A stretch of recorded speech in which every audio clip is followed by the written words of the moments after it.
She is one of the most beautiful Arabian women in the world. She has not only beauty but also a kind heart because she defends women's rights and does charity work. Ameera Al-Taweel is a former Saudi Arabian princess. She was the wife of a Saudi Arabian prince, Al-Waleed bin Talal al-Saud, but they broke up. Why did Ameera Al-Taweel divorce one of the richest men in the world? Who is her new husband? How many children does she have? And what is her lifestyle? You are watching Wow Channel. The Kingdom of Saudi Arabia is known for its wealth and conservative culture. This country practices a strict form of Islam called Wahhabism. According to this movement, women must dress modestly and they must obey their guardians, fathers, brothers, husbands, or uncles. When we talk about Saudi women, we usually imagine a quiet, silent woman covered from head to toe with a black veil. But not all of them look like this. Ameera Al-Taweel has never worn a hijab. She loves bright, fashionable outfits, public life, and she openly expresses her opinion, all because she grew up in an intelligent, progressive family. She was born in 1983 in Riyadh, the capital of Saudi Arabia. She was raised by her divorced mother and her grandparents. Her story starts like a Disney script. At age 18, she accidentally met Saudi Prince Al-Waleed bin Talal when she got an interview for a school paper. Their 10-minute meeting turned into 2 hours. "We just clicked," she said. They fell in love to each other and 9 months later they wed. It all sounds like a Cinderella tale. Ordinary girl became a member of Saudi Arabia's royal family and a wife of one of the richest men in the world. Forbes claimed that his wealth was estimated more than $18 billion. Al-Waleed owns 3 palaces. His primary home is Large Kingdom Palace in central Riyadh. According to Time magazine, this sand-colored mansion has 317 rooms. There are 1,500 tons of Italian marble, silk oriental carpets, gold-plated faucets, and 250 TVs. It has 4 kitchens for Arabic, continental, and Asian cuisines, and a 5th just for dishing up desserts, run by chefs who can feed 2,000 people on an hour's notice. Kingdom Resorts in central Riyadh also has large gardens with 3 lakes. Amira had never dreamed to be a princess.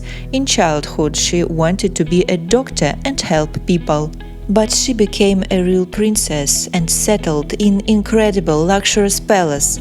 Her life could be like a fairy tale. She could sit in a golden cage all day long and do nothing.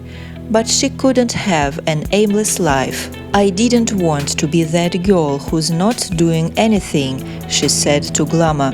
"I wanted to make an impact." Amira graduated University of New Haven King's College London and became a vocal advocate for women's civil rights, including the right to drive, inherit equally, and retain custody of children after divorce. In 2012, she was included in the list of 100 most powerful women in the world. She often gave interviews to international media, and sometimes her speeches were too brave. One day she said, "If we want stability in the region, we must build institutions of civil society so people can channel their demands through these institutions." In the West, everyone was delighted with her speeches, but in Saudi Arabia many didn't like her courage. Prince Khalid warned his brother and her husband Prince Al-Waleed to control Amira's media appearances, or next time they would be punished without prior warning. It was one of the reasons why the relationship between husband and wife became worse. Another reason why it was difficult for the couple to get along together was probably too big difference in age. When they met, Amira was only 18 years old. She was a teenager, very young girl, but her husband was 46. Prince looked like her father. He had been married and divorced 3 times. His 2 children, Prince Khalid and Princess Reem, were older than his young 4th wife. Probably with such a difference in age, it was difficult for them to understand each other. That's why, after about 6 years of marriage, they divorced in 2014. In an interview, Prince said, "I have officially separated from Princess Ameera Al-Taweel, but she remains a person that I have all respect for." Amira said the divorce was amicable. The couple didn't have common children, so the separation was easy. Ameera Al-Taweel continued to protect women's rights. She helps Saudi women to get access to equal inheritance and custody of their children after getting divorced. Amira is not a princess anymore, but she is still a philanthropist and humanitarian activist. 5 years later, after divorce, former princess married Emirati billionaire Khalifa bin Buti Al Muhari. Their private wedding was in 2018 in Paris.